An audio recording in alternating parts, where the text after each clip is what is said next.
para continuarmos, né, nossa trajetória aí por essa epístola. Gente, nós temos visto, né, que aos pouquinhos, é uma epístola que é pouco conhecida, talvez pouco pregada. Segundo aos Coríntios, fica meio que nesse background, né, do Novo Testamento. Geralmente as epístolas mais conhecidas de Paulo são Romanos, 1 aos Coríntios, né? Mas a gente tem visto, gente, que dentro dessa, digamos, até certa fragmentação da epístola, né, Paulo trata de muitos temas distintos, um conectado ao outro e sem uma alteração muito brusca assim, de tema.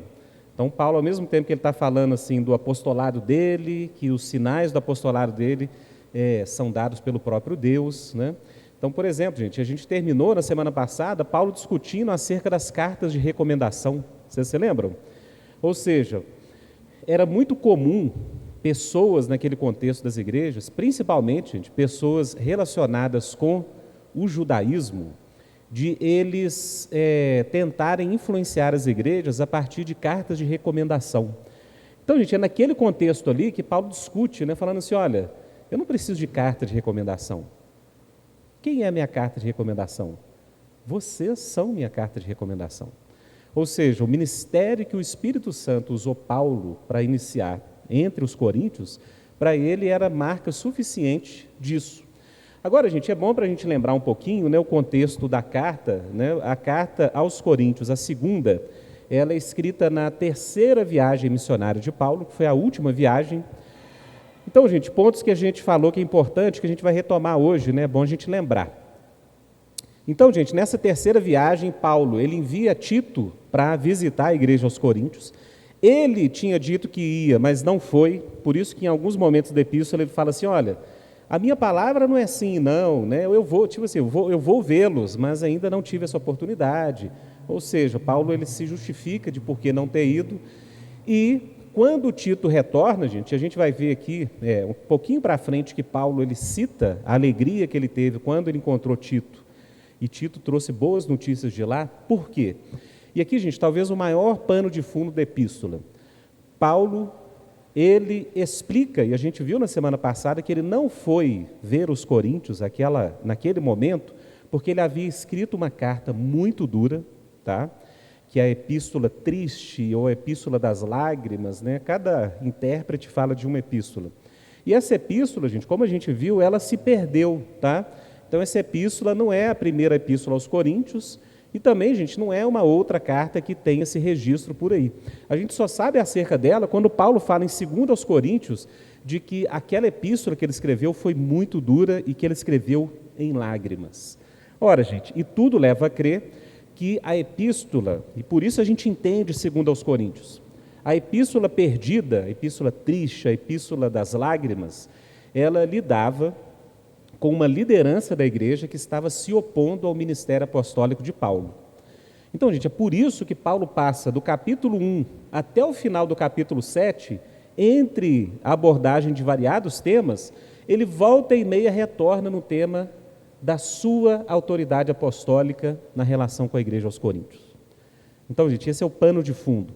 E a gente vai ver, né, a gente não deve entrar hoje ainda, mas os temas que Paulo trata depois desse longo período, né, de tratar de várias temáticas em cima dessa questão da carta triste, de como os coríntios foram contristados e como que Deus é, digamos assim, a maior testemunha da autoridade apostólica de Paulo, ele somente no capítulo 8, gente, ele vai mudar de tema.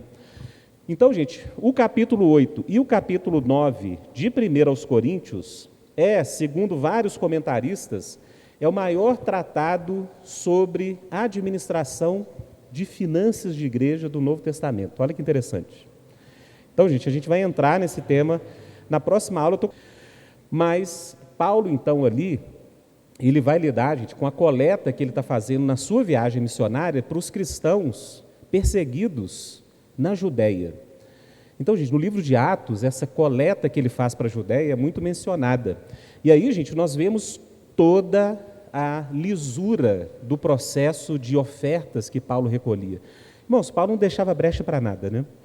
Então, até para a igreja dos Coríntios, que ele achava uma igreja muito orgulhosa, tinha muita gente com muito dinheiro, né? E muita gente que olhava Paulo com desconfiança, Paulo chega, né, em 1 aos Coríntios, dizer que uma das glórias dele é não ter dependido deles financeiramente.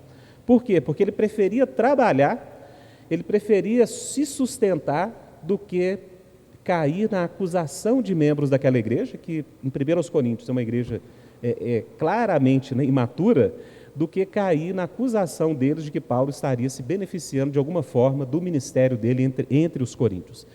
E aí, gente, 8 ao 9, só um resuminho, né? Paulo, ele elabora toda uma estratégia para coletar essas ofertas e mandar para a Judéia, e ele tem 3 representantes, um que é da região ali da igreja aos Coríntios, um que é da Macedônia e um da equipe de Paulo, para não deixar dúvida de que aquele dinheiro, que não era só dos coríntios, tá, gente? Paulo, os comentaristas e teólogos, eles têm um acordo comum de que Paulo queria muito que a bênção financeira da igreja gentílica, ou seja, da igreja de não-judeus, ela fosse, digamos assim, um grande testemunho para a igreja de Cristo e para os judeus que moravam na Judéia, de que, digamos assim, a igreja tem uma comunhão que ultrapassa as barreiras étnicas. Então lembre-se, gente, os judeus se orgulhavam do seu judaísmo. Os judeus, eles se orgulhavam de Deus ter tido um pacto específico com ele. Só, gente, que a igreja primitiva, Jesus já dá várias pistas, né? Jesus, no seu ministério, já fala daqueles de Tiro e Sidom, vão ter mais misericórdia no dia do juízo do que os judeus e assim por diante, né? Os últimos serão os primeiros, né? Naquela parábola de Cristo, quer dizer que ali claramente que aqueles que não foram chamados inicialmente, eles vão chegar no reino antes que os próprios judeus. E aí, gente, no livro de Atos nós temos essa narrativa maravilhosa, principalmente por meio de Pedro, em Atos capítulo 9 e 10, que Deus chama Pedro para levar o evangelho na casa do centurião Cornélios. E ali, gente, nós temos as portas do evangelho, por mais que a gente chame Paulo, né, o apóstolo aos gentios, é por meio da pregação de Pedro que o Espírito é derramado em gentios, e a igreja começa o seu ministério, gente, e Pedro chega à conclusão que, de verdade ou verdadeiramente, Deus não faz acepção de pessoas. Deus derramou o seu Espírito sobre os gentios.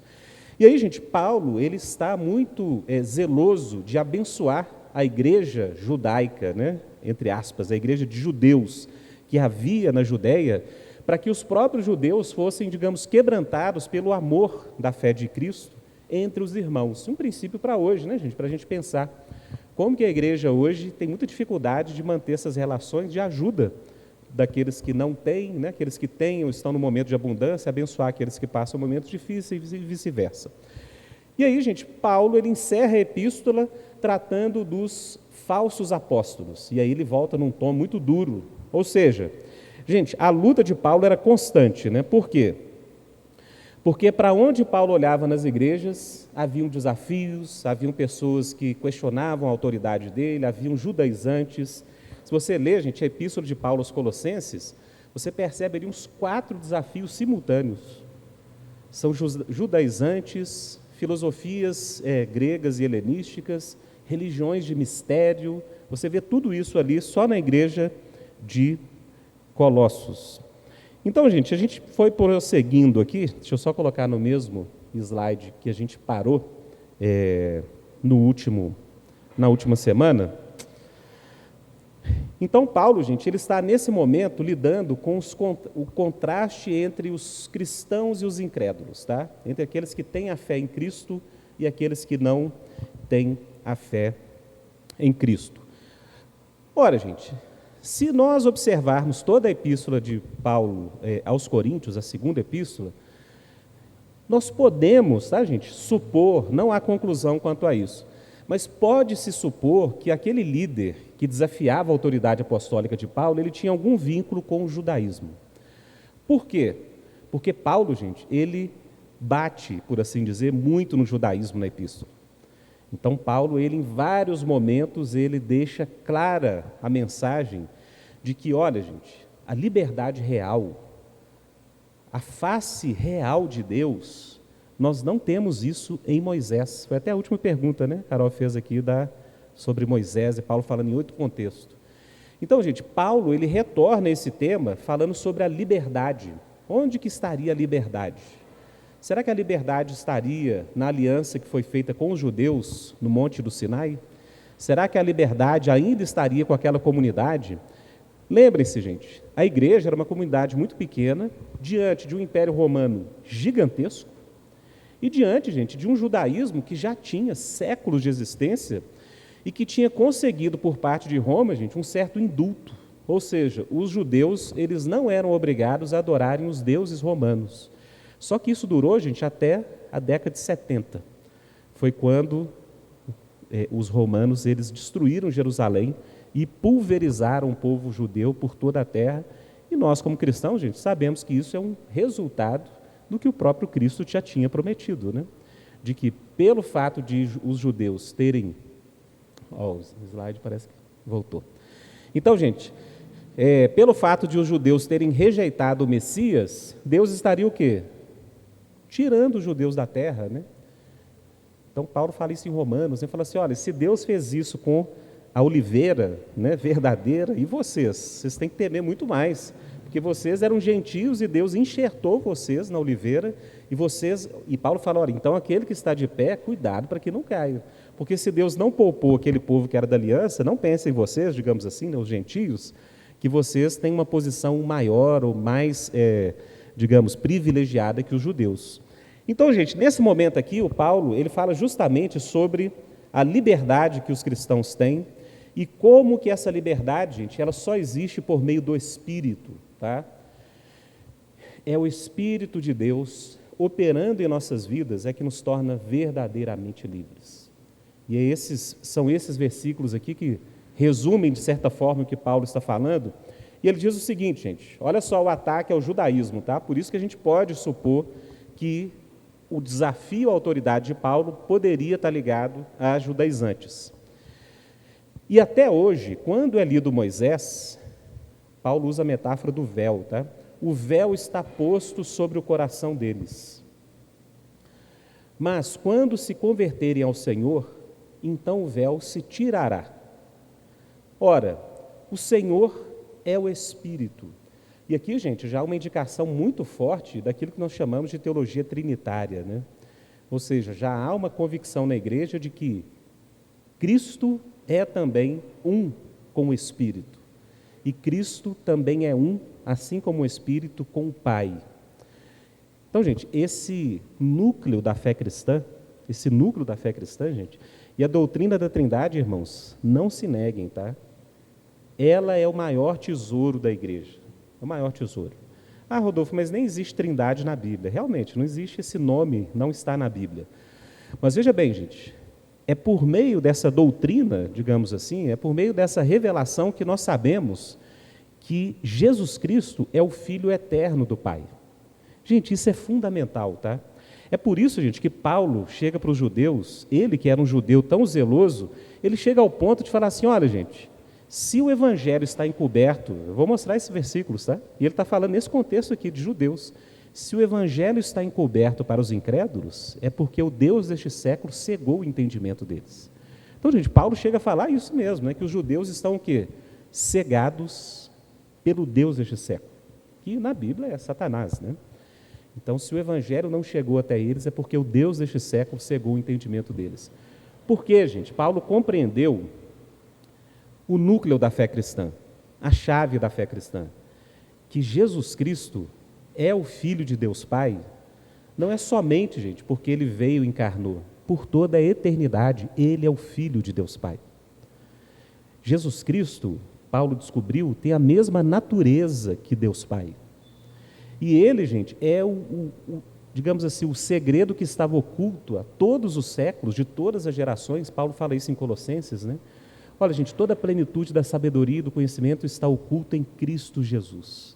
Então, gente, Cristo Jesus é a chave para compreender o amor de Deus por nós.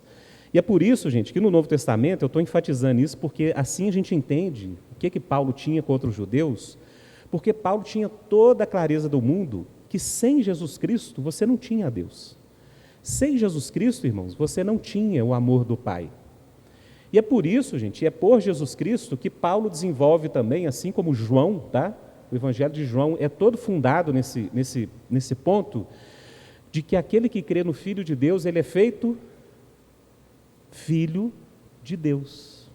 Quem crê em Jesus Cristo é tornado filho de Deus. Irmãos, esse é um ponto que muitos cristãos refletem pouco sobre ele, mas ele é fundamental. O que está implícito na mensagem de redenção, de perdão dos pecados do Evangelho? É que Deus, o Pai, Ele insere nós como criaturas no mesmo amor que Ele tem pelo Seu Filho, por toda a eternidade. Irmãos, então vamos imaginar, né? O que a Bíblia diz acerca do Evangelho é o seguinte: o amor de Deus pelo Filho e na comunhão do Espírito, por toda a eternidade, era tão amplo, tão abundante, que Deus decidiu, como está lá em Efésios, incluir criaturas que Deus criou, criaturas, tá, gente? No amor que Ele tem pelo Filho. E é por isso que a Bíblia fala da adoção, nós fomos adotados em Cristo Jesus. E Paulo chega a dizer o quê? Que aqueles que foram adotados pela fé em Cristo Jesus, o Filho de Deus, eles recebem em si mesmos o Espírito da adoção, por meio do qual nós clamamos, Abba, Pai. Ou seja, só fala Abba, Pai, aquele que recebeu o Espírito do Filho no seu coração.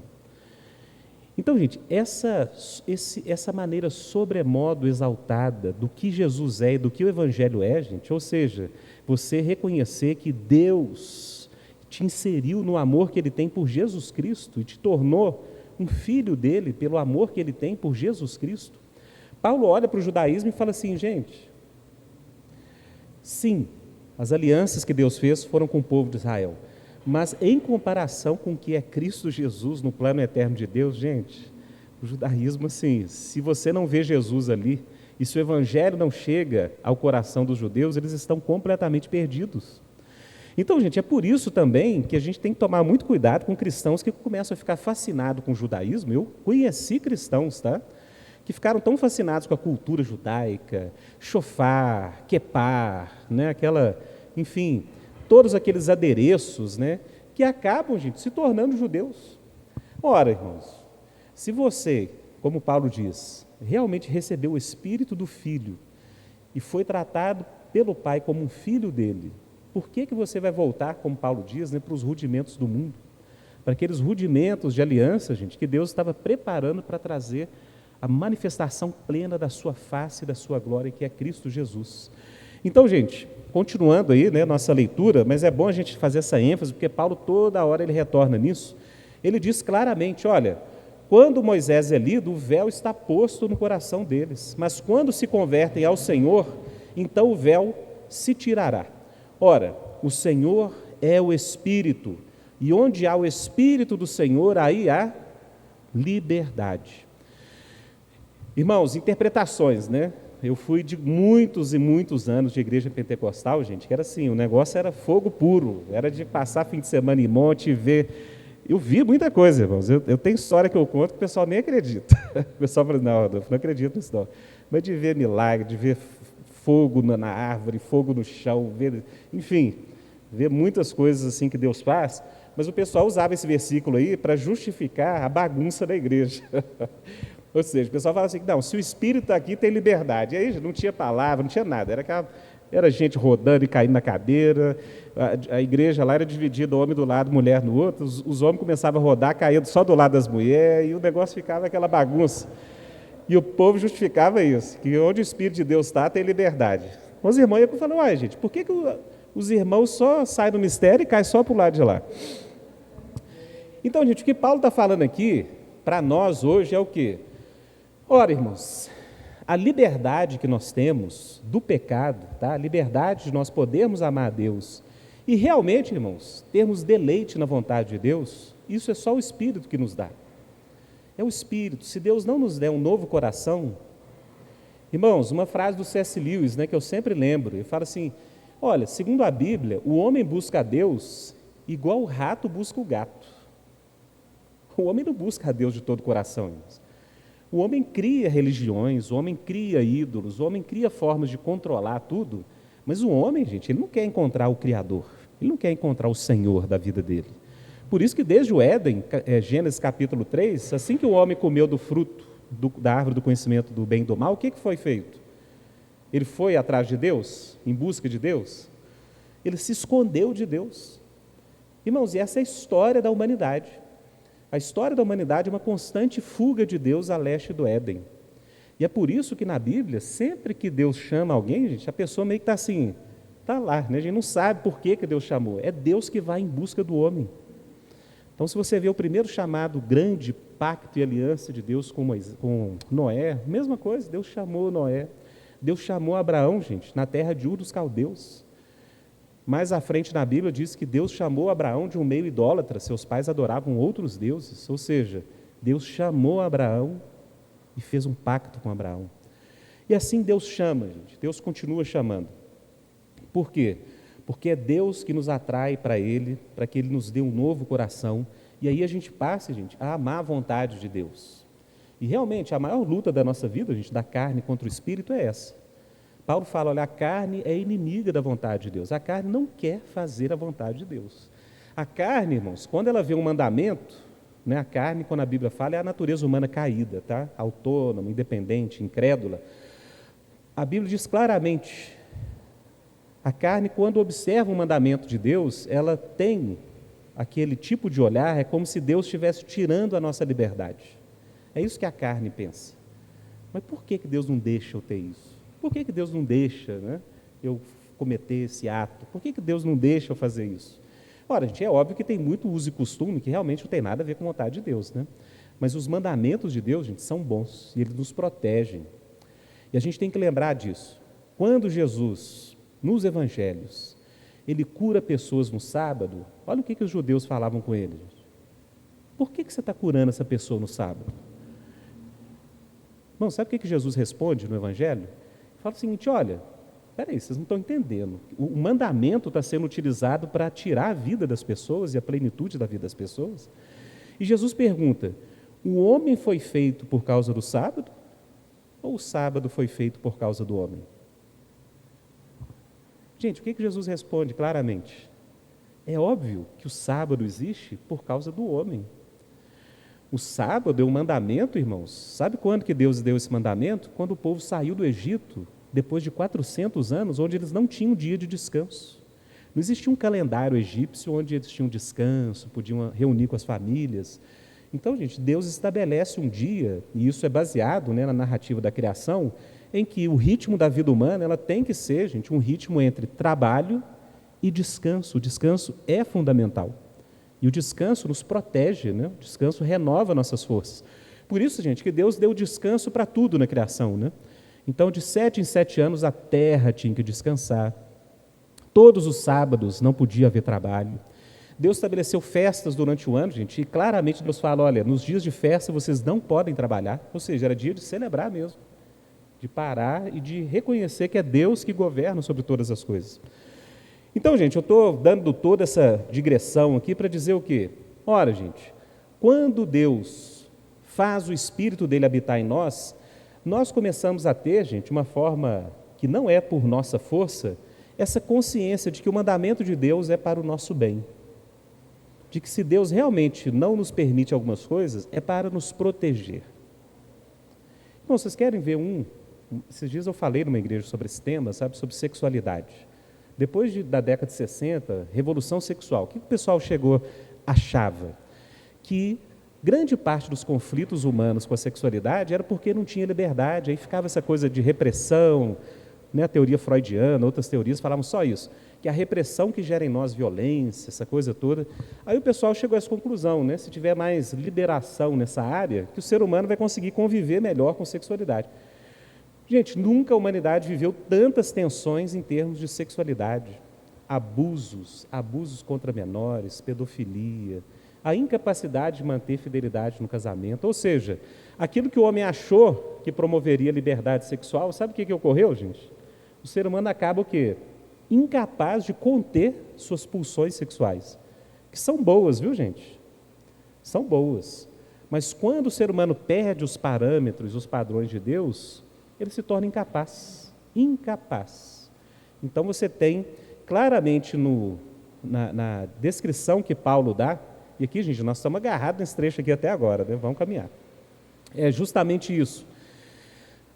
A lei, a religião, mandamentos não nos mudam, não nos fazem livres. É onde o Espírito de Deus há, é ali que há a liberdade real. E ele continua: mas todos nós, com o rosto descoberto, refletindo como um espelho a glória do Senhor. Olha o que Paulo fala, gente. Então, nós, quando contemplamos a Cristo, nossa face resplandece a glória do Senhor. E a gente vai ver que essa era a glória dos judeus, que quando Moisés subiu para pegar a lei no monte, ele veio com a face resplandecente. Paulo fala assim: meus amigos, se o ministério da lei, que não gera liberdade, trouxe essa glória, imagina nós. A nossa face, se a gente contempla a Cristo e se relaciona com Ele, resplandece a face da glória do Senhor. Somos transformados de glória em glória na mesma imagem. Ou seja, Deus está fazendo com que os cristãos, por meio do Espírito, sejam transformados mais e mais à imagem de Cristo Jesus. Ora, e a imagem de Cristo Jesus é a imagem do Pai.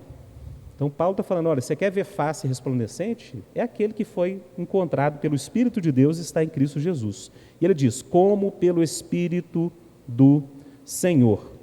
Então, gente, o que Paulo lida nesse trecho é justamente esse grande tema que ele retorna em várias das suas epístolas, de que é por meio do Evangelho que nós temos liberdade, somos tornados mais e mais semelhantes ao Filho de Deus.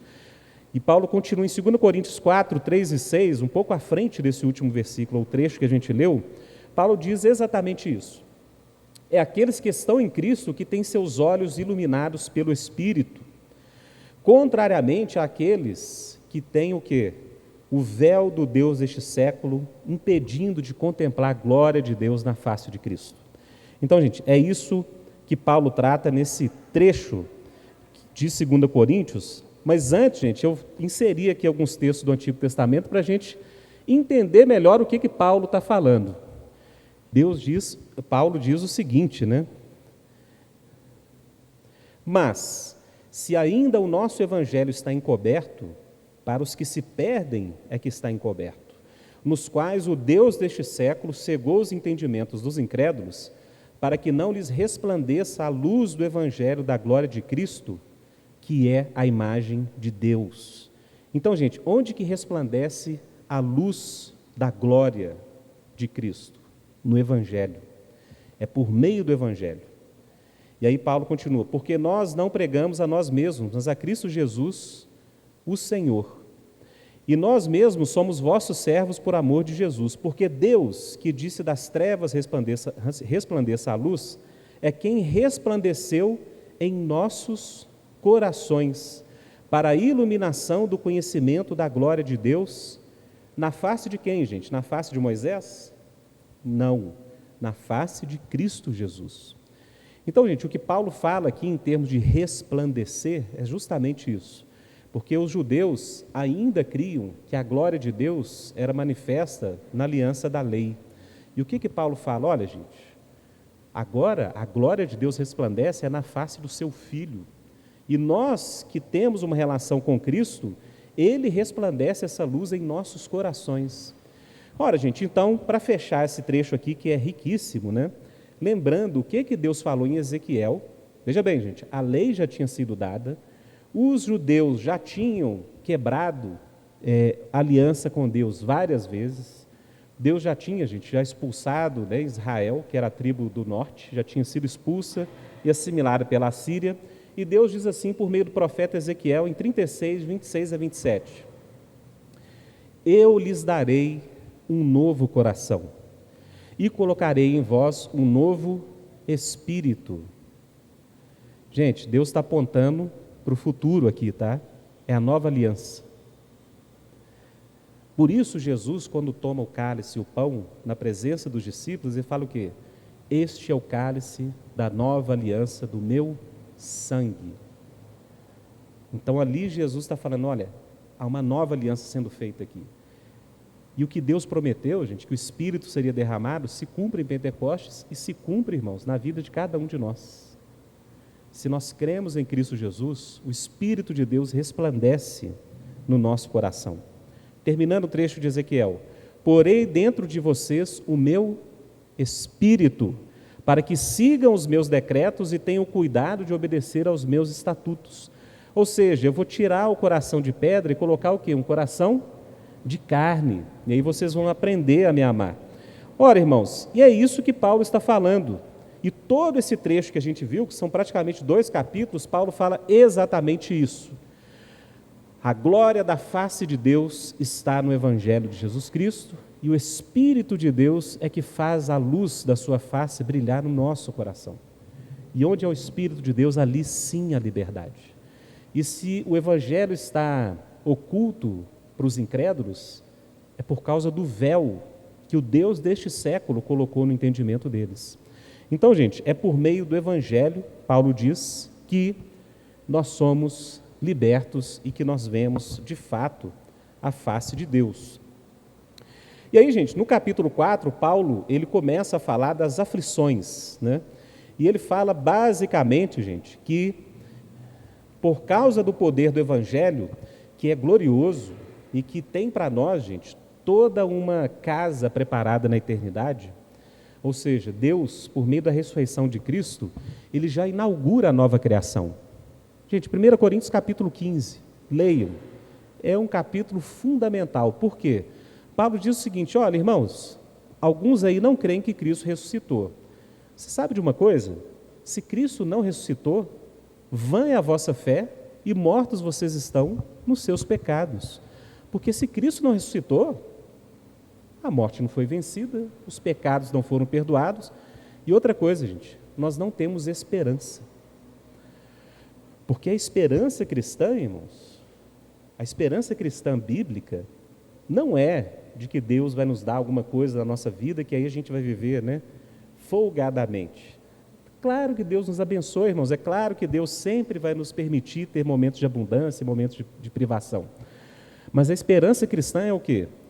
É que Deus venceu por meio de Cristo Jesus o poder da morte. E aí, gente, o cristão, ele pode viver a sua vida nesse mundo, trabalhar, criar filhos, enfrentar doenças, né? A gente tem várias lutas. Mas tudo isso, gente, a gente faz o quê? Com a convicção de que a gente já tem a eternidade em Cristo Jesus nos aguardando. Agora, essa glória que nós temos hoje, gente, ela é preservada, Paulo diz, em vasos de barro. Ela é preservada, gente, nesses corpos frágeis que nós temos. Eu estou meio com a cara meio de cansado, por quê? Meus filhos, gente, tem uns 3 meses que os meninos não param de pegar enfermidade, né?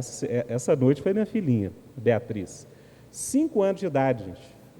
Naquela plenitude da energia, né, da alegria, de brincar o dia inteiro, e está lá, o vaso de barro, esse corpo nosso, né, que é mortal. Irmãos, não é que nossos corpos são maus, tá? Tem muito crente que acha que o corpo humano é mau. Ah, Deus vai nos levar para o céu e a gente não vai ter mais esse corpo. Não, irmãos. O que a Bíblia diz que é o nosso problema, não é que o corpo é mau. Pelo contrário, o corpo é bom. É porque o nosso corpo, por causa do pecado, ele se torna corruptível. Gente, corruptível não é que ele é corrompido ou que só faz o mal, não, tá? A palavra corruptível é de que ele caminha para a morte. Isso é que é corruptibilidade. Por isso que Paulo, em Romanos 8, fala que toda a criação está sujeita o quê? À corruptibilidade, porque também a criação como um todo, ela caminha, depois do pecado, ela caminha para uma forma de morte. Então, irmãos, o que Paulo fala aqui é glorioso, por quê? Olha, por mais que nós tenhamos essa glória da face de Deus nos nossos corações, por mais que nós tenhamos esperança, nós vivemos, gente, por um curto espaço de tempo, e é curto, né, perspectiva da eternidade, nós vivemos, gente, nesse vaso de barro, frágil. Então, o Evangelho é um paradoxo, porque nós temos esperanças que são elevadíssimas. Por isso, irmãos, Jesus nos manda a juntar tesouros no céu, né? Jesus sabia o que era um bom investimento. O que Jesus estava ensinando? Olha, você pode viver a sua vida de 2 formas. Ou viver com ela totalmente focada para essa vida. Então, assim, você vai trabalhar para ter dinheiro, para construir a casa dos seus sonhos e ter o emprego dos seus sonhos e acabou. Ou você pode ajuntar tesouros onde? Na eternidade. Ou seja, Jesus, ele não divide, né, o mundo entre céu e terra. O que ele faz? Ele divide o quê? Tempo e eternidade. Ele fala o seguinte: olha, você pode investir sua vida toda, ter suas coisas aqui, né, se for feita de forma digna, com trabalho, é digno. Agora, você pode também viver a sua vida se deixando gastar. digamos assim. Ou seja, você pode viver a sua vida de tal forma que seus recursos, energias, abençoam pessoas, manifestam o reino, e aí você está construindo um tesouro para onde? Para a eternidade. Jesus está ensinando a gente a investir, irmãos, basicamente. Falando assim, porque aqui vai acabar. Você vai morrer, não, o que você tem vai acabar um dia, seu filho pode acabar com tudo que você deixou para ele. Agora, se você fizer a sua vida refletir o eterno e a eternidade, você pode ter certeza que você vai ter isso de volta. Você vai ter isso de volta. E isso, gente, a Bíblia chama de galardão, né? É uma doutrina bíblica que é muito pouco pregada, né, gente? O pessoal fala de galardão, tem muito crente que acha que é egoísmo. Não, você vai fazer as coisas querendo ter retorno. Irmão, não é egoísmo, por quê? Porque você faz em amor e em fé. E Paulo tem muita consciência disso. E aqui, gente, que Paulo fala disso, né? Que por meio do Espírito, nós temos esse tesouro do Evangelho em vasos de barro. Então, gente, Paulo prossegue aqui e ele diz nesse trecho riquíssimo. Deixa eu ver aqui, parece que... ali está a referência, está errada, tá, gente? É 2 Coríntios 4. Temos, porém, este tesouro em vasos de barro para que a excelência do poder seja de Deus e não de nós. Então, gente, olha só, esse Paulo que diz que encontrou a glória, encontrou a face de Deus, encontrou a liberdade. Em tudo somos atribulados, mas não angustiados, perplexos, mas não desanimados, perseguidos, mas não desamparados, abatidos, mas não destruídos. Olha só, gente, trazendo por toda parte a mortificação do Senhor no nosso corpo, para que a vida de Jesus se manifeste também nos nossos corpos. E assim nós que vivemos, estamos sempre entregues à morte por amor de Jesus, para que a vida de Jesus se manifeste também em nossa carne mortal. De maneira que em nós opera a morte, mas em vós a vida. Então, gente, Paulo, ele expressa como poucos no Novo Testamento essa convicção de assim como Cristo se entregou para a morte, para gerar vida para todos nós, aqueles que seguem a Cristo, eles também estão o quê? Convidados a se deixarem morrer. É a metáfora da vela, né, gente? Já ouviram aquela metáfora da vela? Que a vela, para iluminar os que estão na casa, o que a vela tem que fazer? Ela tem que se gastar, não é? Se você mantiver a vela ali protegida, fala, não, essa vela aqui ninguém vai acender, ela não vai iluminar ninguém. Agora, se você se deixa gastar para ser luz de Deus na vida de outras pessoas, provavelmente você vai ter essa experiência de Paulo. Em mim a morte, mas em vós a vida. Perseguidos, mas não desamparados. Ou seja, quanto mais a gente vê a nossa fragilidade, mais Deus opera a sua glória em nós. Então, gente, veja bem, toda aflição na vida de Paulo, ele percebia, gente, porque ele tinha uma vida que era dada ao reino de Deus, ele tinha convicção, gente, que aquelas coisas tinham peso de glória. Gente, isso é muito forte, né? Ou seja, o que Paulo fala? Olha, cada luta, cada tribulação que eu tenho por causa do reino, eu sei que essas coisas redundam para mim em quê? Peso de glória. Isso tem manifestação na eternidade. E aqui, gente, Paulo fala nesse trecho, né? Tem um livro do C.S. Lewis que ele usa justamente esse trecho aí para fundamentar o seu argumento, né? De que a vida cristã deve ter a glória e a eternidade como, digamos assim, o nosso último horizonte. E Paulo diz, sabendo que o que ressuscitou o Senhor nos ressuscitará também por Jesus e nos apresentará convosco, porque tudo isso é por amor de vós, para que a graça multiplicada por meio de muitos faça abundar a ação de graças para a glória de Deus. Irmãos, gratidão e glória de Deus é um tema recorrente na Bíblia, tá? Teve um irmão que me perguntou, Rodolfo, qual que você acha que é um sinal de uma espiritualidade sadia? Gente, a Bíblia dá uma pista, viu? Gratidão. Se você quer saber se alguém tem uma espiritualidade do Espírito, essa é aquela pessoa que tem gratidão. Se ela consegue ser grata, se ela consegue olhar as coisas que acontecem na sua vida como vindo da parte de Deus para ela.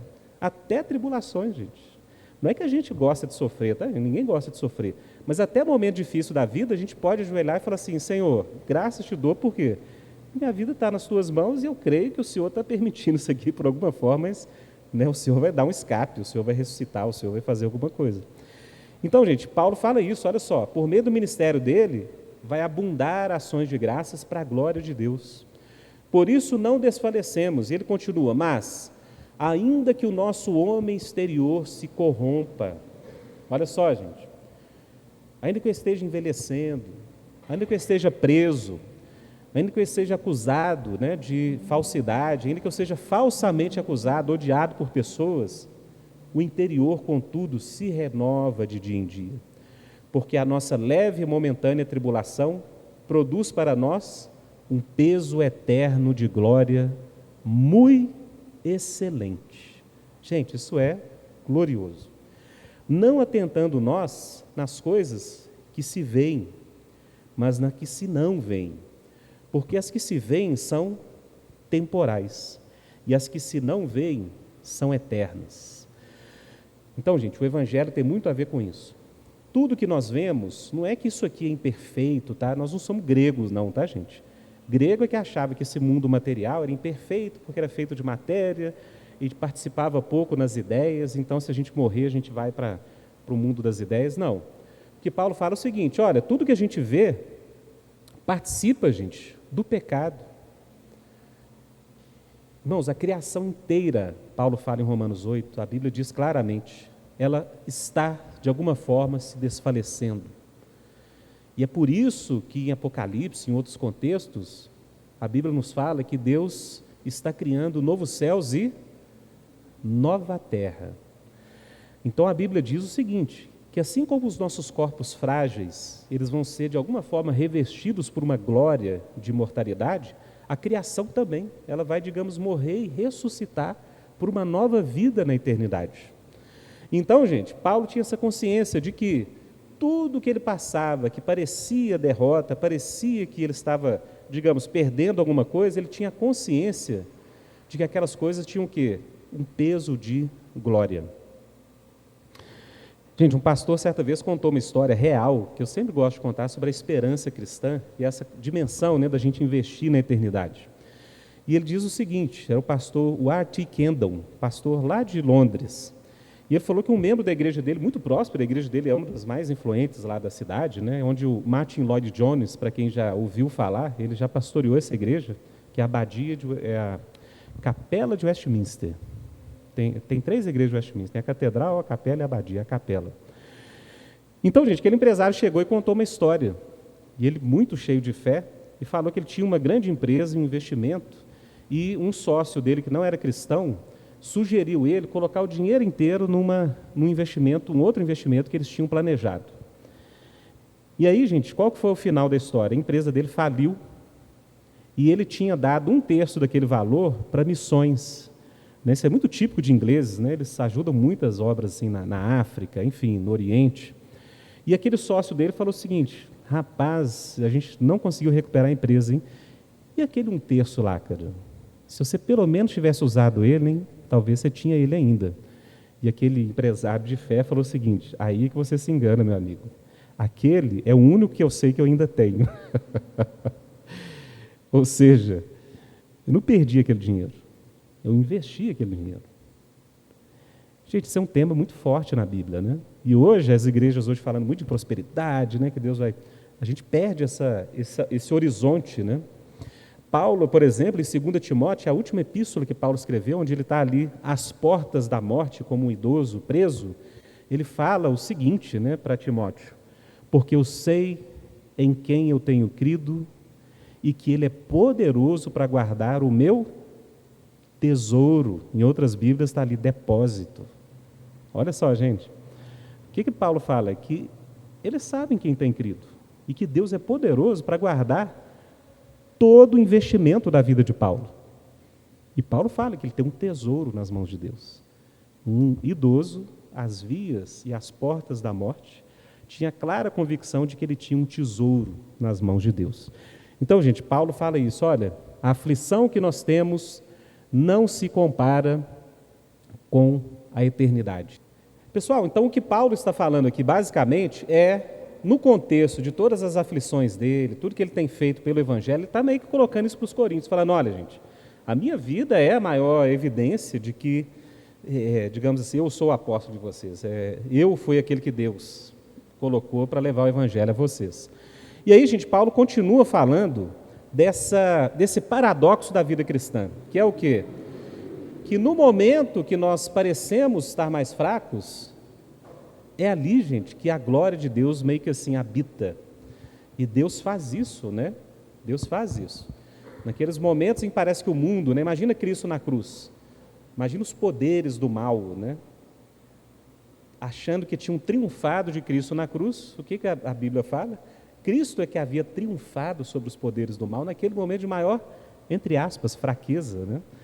Que aparente fraqueza, porque na verdade Deus fez com que Jesus fosse um cordeiro, né? Cordeiro perfeito, porque ele não tinha pecado. Quando ele morresse, o poder da morte, gente, que entrou por uma transgressão de um homem que carregava todo o peso da humanidade, em Cristo Jesus isso foi o quê?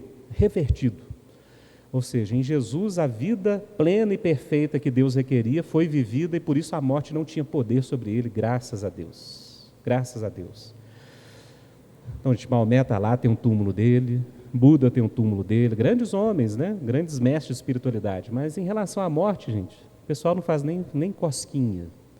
Então, o cristão lida com um negócio que é bruto mesmo, né? A Bíblia fala que o poder que nos escraviza, irmãos, é o poder da morte de fato, né?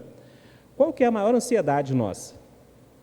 Perder emprego, de não ter dinheiro, o dia de amanhã, é a morte, né? De alguma forma, assim, a gente perder as oportunidades e passar pela vida e simplesmente desaparecer. Mas o que a Bíblia diz é que nós, se estamos em Cristo, esse poder da morte já não tem efeito sobre as nossas vidas, como tem daqueles que não têm a Cristo.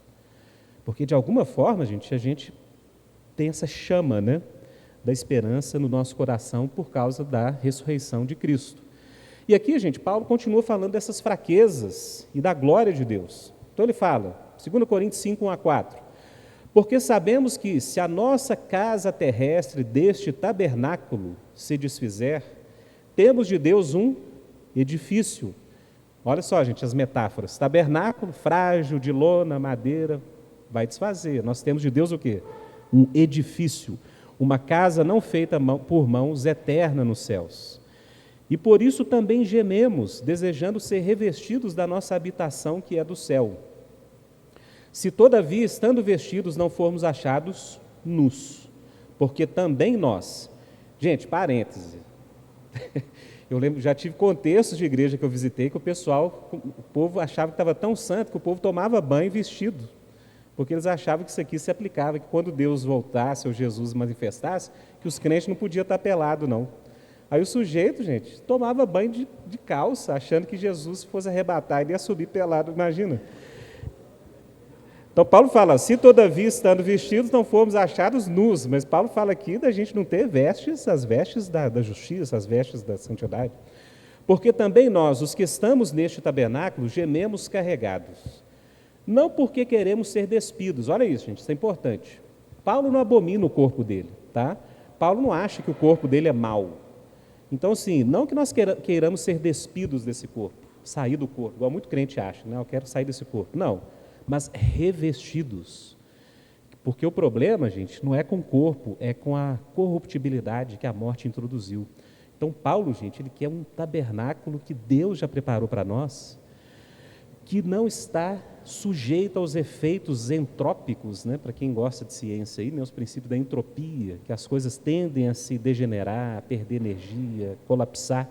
Não, um corpo glorioso, revestido para que o mortal seja absorvido pela vida. Ora, gente, quem prepara isso para nós, continua Paulo, é Deus, o qual nos deu o quê? O penhor do Espírito.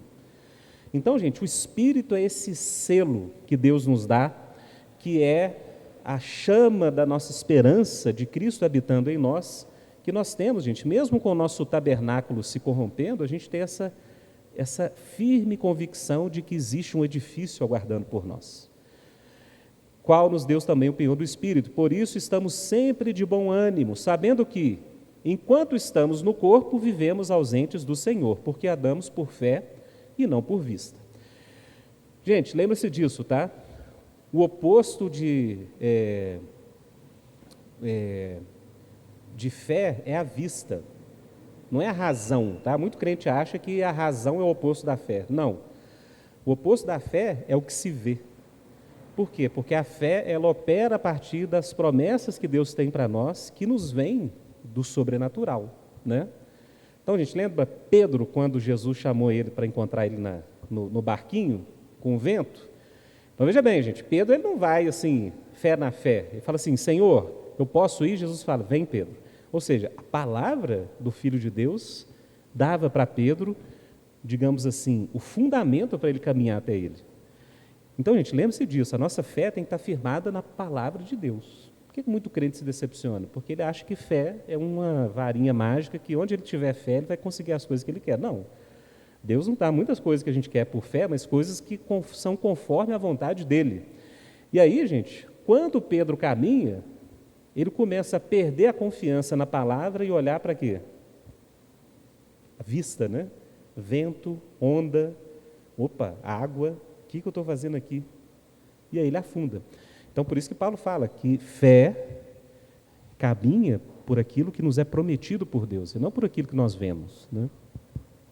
Mas temos confiança e desejamos antes deixar este corpo para habitar com o Senhor, pois que muito desejamos também ser-lhe agradáveis, quer presentes, quer ausentes, porque todos devemos comparecer ante o tribunal de Cristo, para que cada um receba segundo o que tiver feito por meio do corpo, bem ou mal.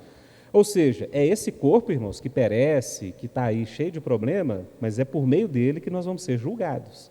Por isso que Paulo fala, olha, todo pecado que alguém comete é um pecado que é feito por meio do corpo, né? Por isso a gente deve cuidar do nosso corpo, porque nós não vamos ser despidos, esse corpo não vai ser destruído, nós vamos ser o quê? Revestidos do corpo glorioso. Gente, isso é tão sério que Jesus, quando ele ressuscita, percebam, era o corpo glorioso na vida de Cristo? Era. A Bíblia diz, Cristo foi o primeiro que ressuscitou. Depois, aqueles que estiverem em Cristo vão ressuscitar como ele. Lembra, irmãos, o que ele trazia no corpo? As marcas do que ele viveu antes de ressuscitar. Por isso, quando Tomé quer saber se é Cristo, o que Cristo fala? Tomé, põe suas mãos aqui. Achega a sua mão, né? A ferida que foi feita a espada. Então, gente, de alguma forma misteriosa, a Bíblia diz o quê? Que aquilo que nós fazemos nessa vida com os nossos corpos vai, de alguma forma, gente, ser transfigurado para a eternidade. Mas, irmão, salvação não é esquecer tudo que passou. Não. Se fosse esquecer tudo e começar tudo de novo, não seria salvação. Né? O Rodolfo não seria salvo. Deus ia fazer outra coisa.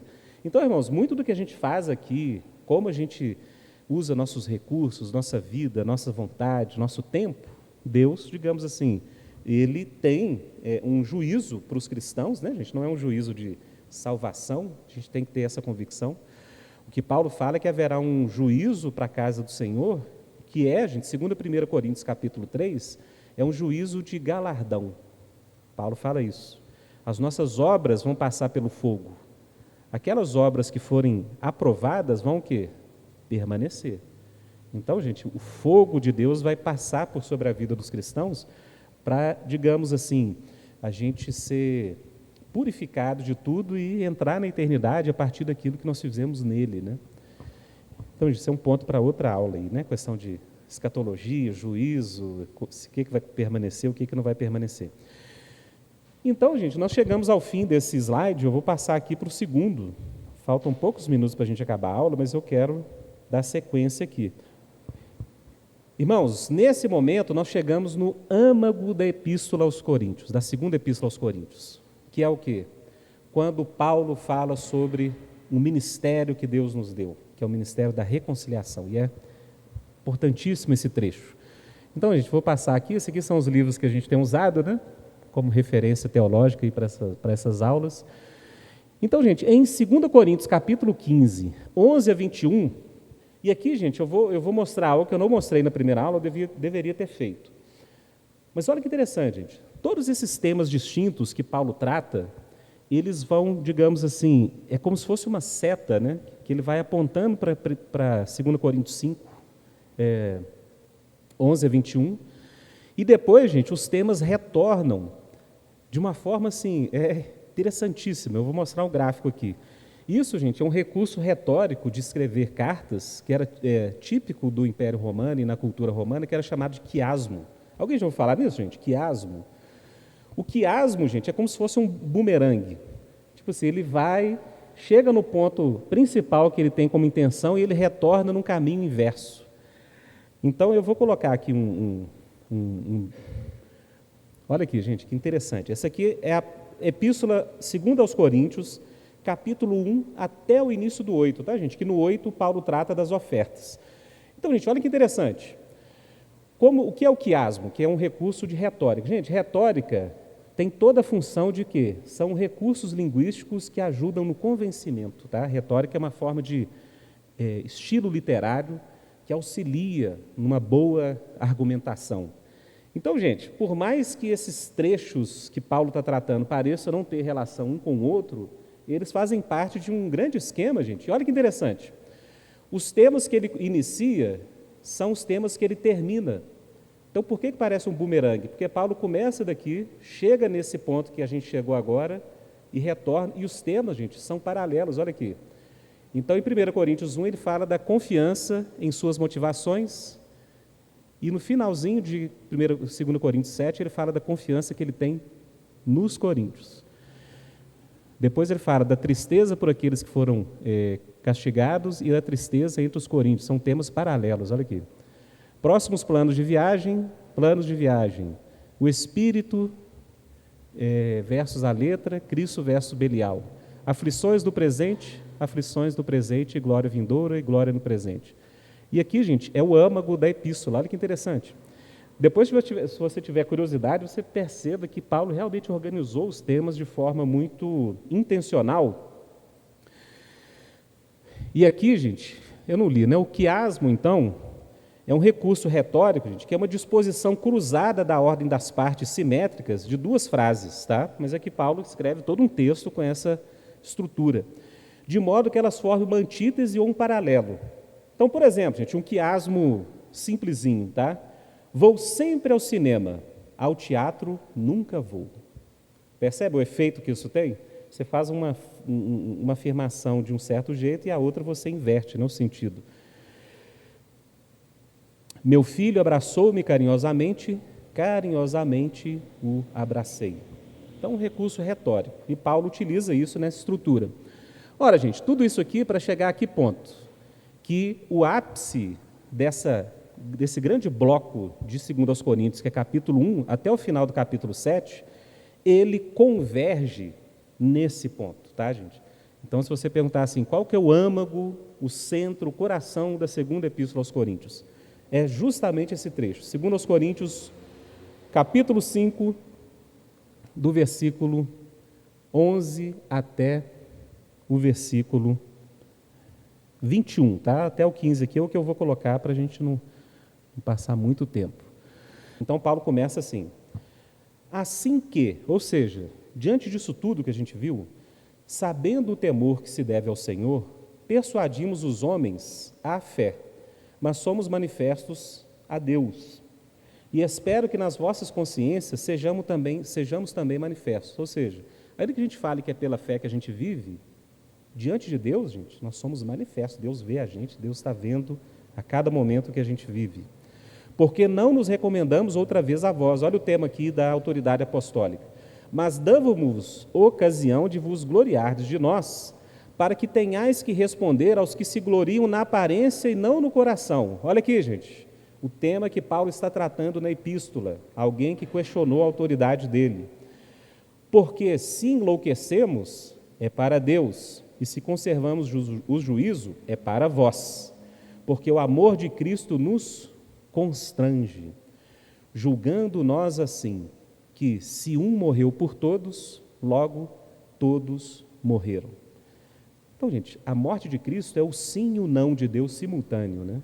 É o sim porque Deus está trazendo um caminho de salvação para os homens, e é um não por quê? Porque Deus está falando, olha, se Cristo, que é justo, foi punido assim pelas transgressões dos homens, é porque todos os homens mereceriam essa punição. Então Paulo fala isso, né? Se um morreu por todos, é porque todos morreram. E ele morreu por todos para que os que vivem não vivam mais para si, mas para aquele que por eles morreu e ressuscitou. E aqui, gente, vem o ápice da mensagem, né? Assim que daqui por diante a ninguém conhecemos segundo a carne. E ainda que também tenhamos conhecido Cristo segundo a carne, olha aqui, gente, então Paulo fala o quê? Olha, eu conhecia sobre Cristo ainda na carne, ainda sem Cristo. Contudo, agora já não conhecemos deste modo. Assim que, se alguém está em Cristo, nova criatura é. As coisas velhas já passaram, eis que tudo se fez novo. Gente, esse é o centro, né? Em Cristo Jesus há uma nova criação. Eu e você já participamos, gente, por mais que a gente esteja aqui nos nossos tabernáculos terrenos, né? Carregados, como Paulo diz, nós já somos as primícias da nova criação de Deus. Isso é loucura para o mundo, né? Mas aquele que tem o selo do Espírito, ele de alguma forma já está apontando para a nova criação de Deus. As coisas velhas se passaram, eis que tudo se fez novo. E Paulo faz a aplicação, que é primordial. E tudo isto provém de Deus, que nos reconciliou consigo mesmo por Jesus Cristo. E nos deu o ministério da reconciliação. Isto é, Deus estava em Cristo reconciliando consigo o mundo, não lhes imputando os seus pecados, e pôs em nós a palavra da reconciliação. Irmãos, isso é precioso. O que Paulo fala? A obra de Jesus Cristo, irmãos, é uma obra de reconciliação. A Bíblia usa várias metáforas para falar da salvação. Você já percebeu isso? Tem uma metáfora que tem a cena do julgamento, que é a justiça e o juízo. Ou seja, em Cristo Deus está nos justificando. Então a metáfora do juízo é a penal, né? Ou seja, justiça tem que ser feita, nós não cumprimos aquilo que é justo diante de Deus, então em Cristo Jesus nós somos feitos justiça de Deus, em Cristo Jesus. Outra metáfora, gente, é de resgate, que em Cristo Jesus nós somos resgatados, é uma metáfora econômica, resgate. O que era o princípio do resgate? Se você fosse, por alguma forma, em alguma ocasião da vida, tornado escravo, alguém que tivesse recurso poderia fazer o que com você? Resgatar. Você era resgatado, era econômico, dinheiro. Você pagava-se o preço e você era resgatado. Então, gente, em Cristo nós somos o quê? Resgatados do império das trevas. Cristo, ele pagou o preço para nos resgatar daquele império de escravidão das trevas. Uma outra metáfora que nós temos da salvação, gente, é a adoção, que eu comentei aqui, que para mim, podemos falar disso outra hora, para mim é a mais profunda e aquela que revela mais profundamente a intenção original de Deus, ou seja, adotar em Cristo Jesus filhos para que Ele amasse assim como Ele ama o próprio Filho Jesus. Então nós somos inseridos na família de Deus. E aqui, gente, Paulo trabalha outra metáfora, que é o quê? Reconciliação. E é uma metáfora familiar. Qual é a imagem de reconciliação? Pessoas que tiveram o quê? Um conflito e romperam suas relações. Então, gente, o que Paulo está falando é, em Cristo Jesus, Deus, o próprio Deus, está reconciliando o mundo com Ele mesmo. É como se Deus falasse assim, olha, não é que Deus está pedindo perdão, né, gente? Deus está oferecendo perdão. Deus falou assim, olha, vocês transgrediram, vocês fugiram, vocês me negaram, mas eu ofereço perdão. Retornem para a casa do Pai, retornem para esse relacionamento. Olha, irmãos, e não só isso, né? Paulo fala que o ministério da reconciliação Deus deu para quem? Para nós.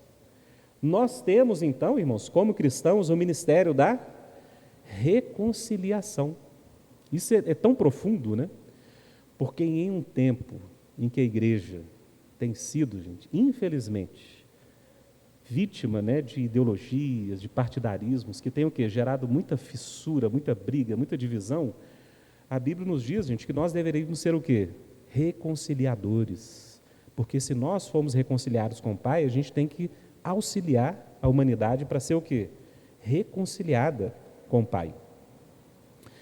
E Paulo continua: de sorte que somos embaixadores da parte de Cristo, como se Deus por nós rogasse. Então, gente, essa reconciliação que o Pai está fazendo por meio de Cristo, Deus fala que nós devemos prosseguir isso, nós devemos efetivar isso. É como se Deus rogasse por meio de nós. Rogamo-vos, pois, da parte de Cristo, que vos reconcilieis com Deus. Por quê? Porque aquele que não conheceu o pecado, o fez pecado por nós, para que nele fôssemos feitos justiça de Deus. Irmãos, isso aqui é muito importante. Ou seja, aqui Paulo está falando com todas as letras, gente, um tópico que hoje é muito questionado na teologia, né, que é a substituição penal. Ou seja, Cristo levou sobre si os nossos pecados. Olha, gente, todo pecado tem que ser punido, todo pecado tem a punição da morte. Então, gente, por causa do nosso pecado, Cristo foi o quê? Punido por Deus. Não pelo que Ele é, que Ele foi perfeito e pleno, mas pelo que Ele carregou sobre si, que foi o que eu e você fizemos e fazemos a nossa vida inteira, e que Cristo tomou sobre si, levou para a cruz, foi punido e morreu por causa dos pecados que nós cometemos, mas por causa da sua justiça, da sua santidade, do seu amor, Ele ressuscitou, e por isso, gente, nós temos a esperança que Ele tem. Por isso, nós temos a esperança de que, assim como Cristo ressuscitou, nós também vencemos a morte em Cristo Jesus. Amém, gente? Ora, gente, são 9h05, acho que a gente chegou num ponto importante aqui. A epístola, depois desse momento, gente, ela, claro que tem muitos elementos, a gente tem mais uma aula, né? E aí a gente vai falar basicamente, porque Paulo retoma muitos temas a partir daqui, e depois ele fala sobre a questão dos falsos apóstolos, né? E tem ali, gente, o trecho mais rico da epístola de Coríntios até o fim é aquele trecho da graça de Deus, né? Que Paulo recebe o espinho na carne e Deus ensina para Paulo que é por meio da fraqueza dele que o poder de Deus vai se aperfeiçoar. Irmãos, deu para pegar? Né? É muito caminho para andar, é muito versículo distinto, mas eu estou me esforçando para explicar de forma mais clara possível, né? Gente, vamos orar? Pedir a Deus para nos abençoar, que esses princípios, né, dessa epístola, que muitas vezes é pouco conhecida por nós, possam ter fruto na nossa vida, né? A gente possa lembrar, ó, gente, Paulo falou em 2 Coríntios isso, aquilo ali é fundamental. Senhor nosso Deus, nós queremos, Pai, te agradecer por mais uma noite estarmos aqui, por cada um que, ó Deus, sacrificou, de alguma forma sim, Pai, sacrificou seu tempo, suas energias, para estar aqui, para aprender mais da palavra do Senhor. Deus, e nós te agradecemos, porque a Tua palavra, Deus, ela é muito rica, Pai. Cada um desses versículos aqui poderiam continuar na nossa mente e coração por dias ou meses, gerando vida em nós. Ô Pai, que a Tua palavra, a partir do que foi falado, explicado essa noite, possa gerar frutos na nossa vida, na vida de cada um que está aqui. Que nós possamos viver em nossas vidas a realidade disso que o Teu Filho, o apóstolo Paulo, nos escreveu, de que em Cristo Jesus nós somos reconciliados com o Senhor. E de que porque nós somos reconciliados, Pai, nós somos agentes de reconciliação nesse mundo. Agentes, Deus, de trazer paz onde há guerra, trazer, ó Deus, perdão onde existe acusação e ódio, trazer a mensagem do Evangelho, Deus, que é a mensagem de que o Senhor não imputou ao mundo os seus pecados, mas perdoou por meio de Teu Filho Jesus Cristo. Pai querido, nós te agradecemos por tudo, Pai, no nome de Jesus, o Teu Filho. Amém.